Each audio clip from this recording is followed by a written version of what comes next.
on between Muslims word. Dr. Murtaza Damanpaak Jami.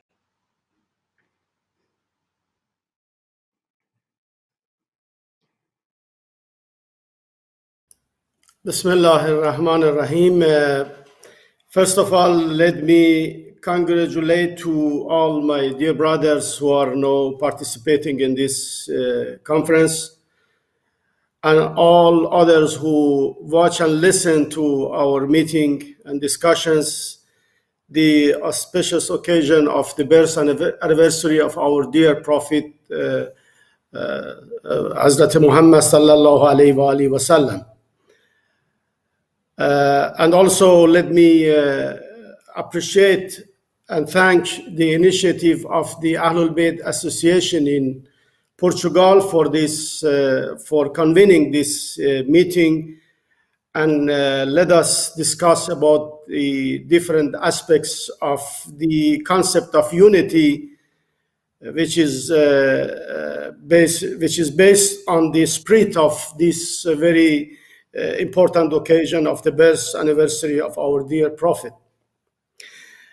As we know, the concept of unity and solidarity among Muslims is arising from the divine religion of Islam and the teachings and orders of Islam, and it's one of the pillars of the Quranic culture that we abide. And actually, it's in the Quranic culture, as also mentioned by Allama, is taken from the importance of unity in order to make Ummat Wahida. And so we in Holy Quran, we hear about a very important word, Ummat Wahida, and that is already enshrined in the Holy Quran in ayah which says, "Inna haza ummatukum ummatun wahida wa ana rabbukum fa'budun." So in order to move towards the creation and establishment of this Ummat Wahida, which is one of the main objectives of the divine religion of Islam, and it's the wish of Allah, we need to abide to an important, let's say, factor, and that is Hablullah. As we also say in the Holy Quran, we see that it says, وَأَتَصِمُوا بِحَبْلِ اللَّهِ جَمِيعًا وَلَا تَفَرَّقُوا, and we all know that Hablullah is the Holy Quran and all the teachings of Islam and thoughts of Islam which are enshrined in the Holy of Quran. If we Muslims, Sunnah or Shia, would stick to the thoughts and teachings of Islam which are enshrined in our holy book, then there wouldn't be any division. Then unity would be achieved. And it is on the basis of this thought that and the importance of unity that Imam Khomeini, the founder of the Islamic revolution, right after the revolution, he paid a great attention and provided a lot of importance to the issue of unity.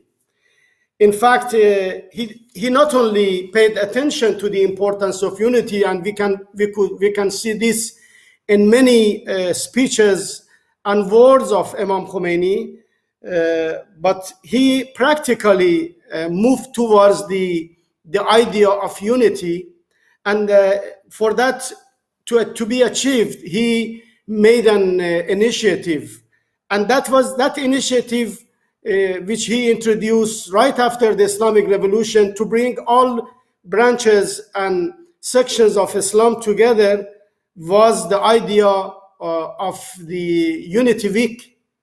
And as we know, Unity Week, introduced by Imam Khomeini, is based on is an attempt to make a bridge between the two narrations of about the birth anniversary of our dear Prophet, based on our brothers and sisters in Sunnah. They consider 12th of Rabiul Awwal as the birth anniversary of dear Prophet, and based on the Shiite branch of Islam, 17th of Rabiul Awwal. So the distance between these two, he called this Unity Week. And this was a very, let's say, smart, well thought initiative.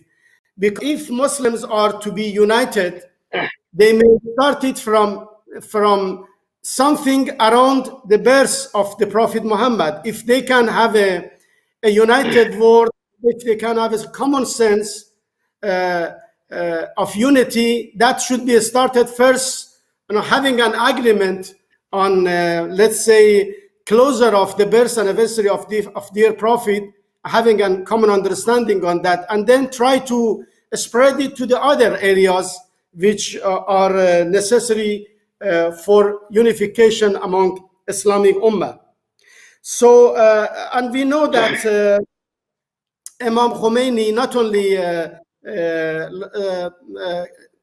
provided this initiative, but in order for the initiative to be well thought, well studied, and create an opportunity for different Muslim countries, scholars, ulamas. So the idea of the Conference of Unity was also introduced by Iran in order to operationalize the idea or the concept of Unity Week. And as we know, since more than 33 years ago, this Unity Conference is being regularly organized in Iran.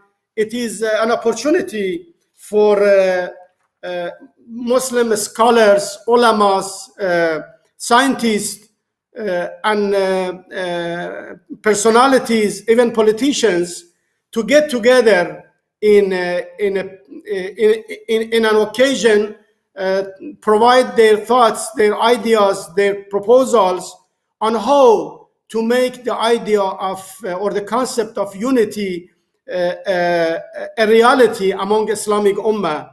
Unfortunately, this year, just these days, as per tradition, the Conference of Unity was supposed to be organized, but because of this pandemic, it was not possible. So the conference is now being just these days, since 2 days ago, it is being started on a virtual basis. But still, it's an occasion for the scholars to share their views and thoughts about the concept of unity. This time on how to combat the disasters and how to have a unity among Islamic Ummah in order to confront widespread diseases and problems arising from disasters. So we see that even we can take this Unity Conference an opportunity to tackle one of the most important problems of today's humanity, including the Islamic world, which is the pandemic.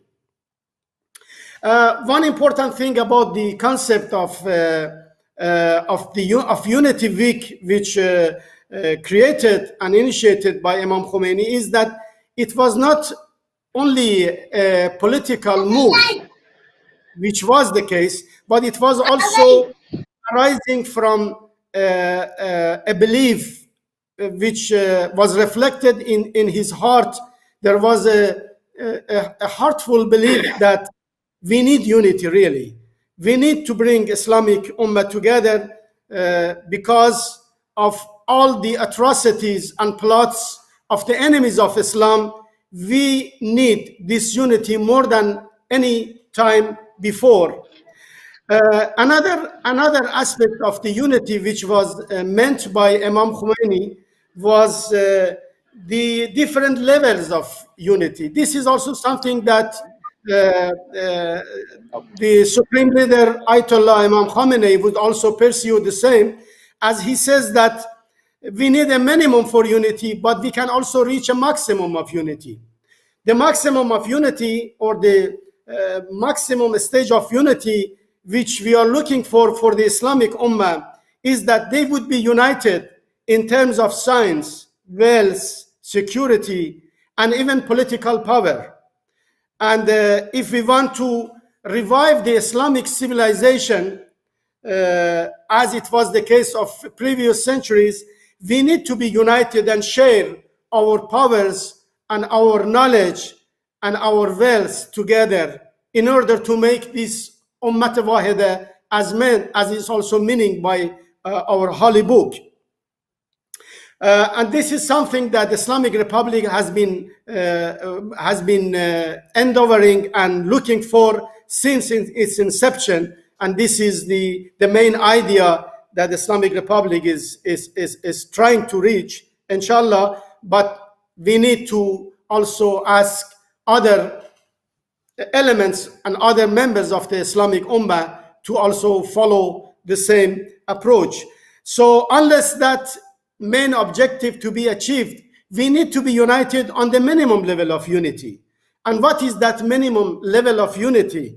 In fact, it is to avoid any confrontation among the Islamic Ummah, among the Islamic communities and Islamic countries, is to avoid creating any harm or attack against the interests of Islamic countries and Islamic societies and Islamic communities.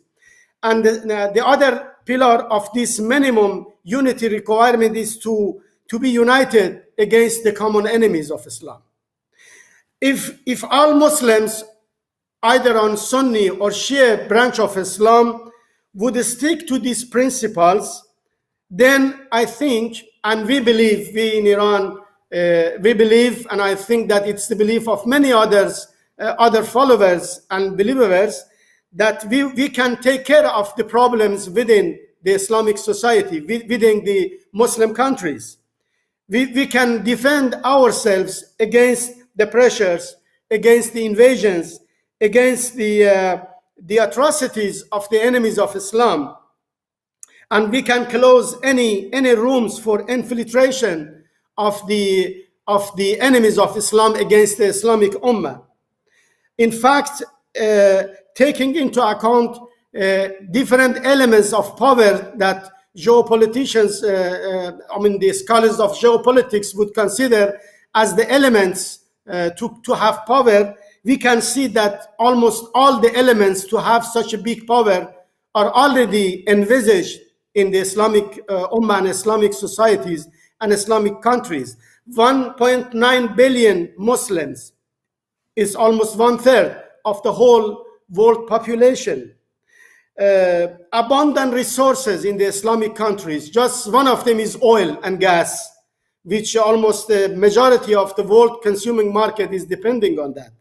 Then vast lands and also educated young people in many Islamic countries. So these are all enough to be a big power on the part of the Islamic societies. But unfortunately, the enemies of Islam, knowing these elements of power, so they are trying their utmost in order to create problems for the Islamic countries to use these elements of power to strengthen their solidarity and their unity.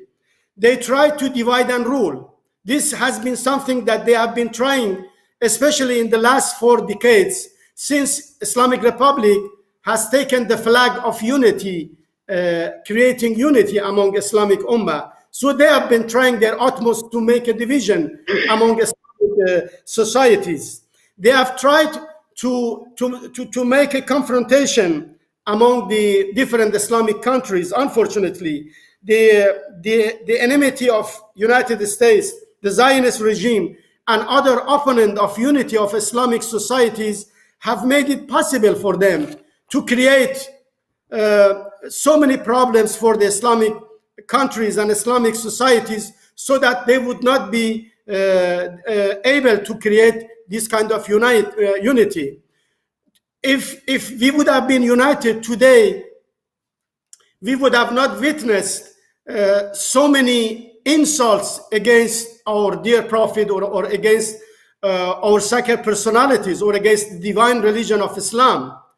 One day in Denmark, another day in the Netherlands, and today we witness this in France, to the extent that the leadership of this country are standing against the willingness of 1.9 billion Muslims around the world and insult their dear Prophet and other personalities, great personalities of Islam.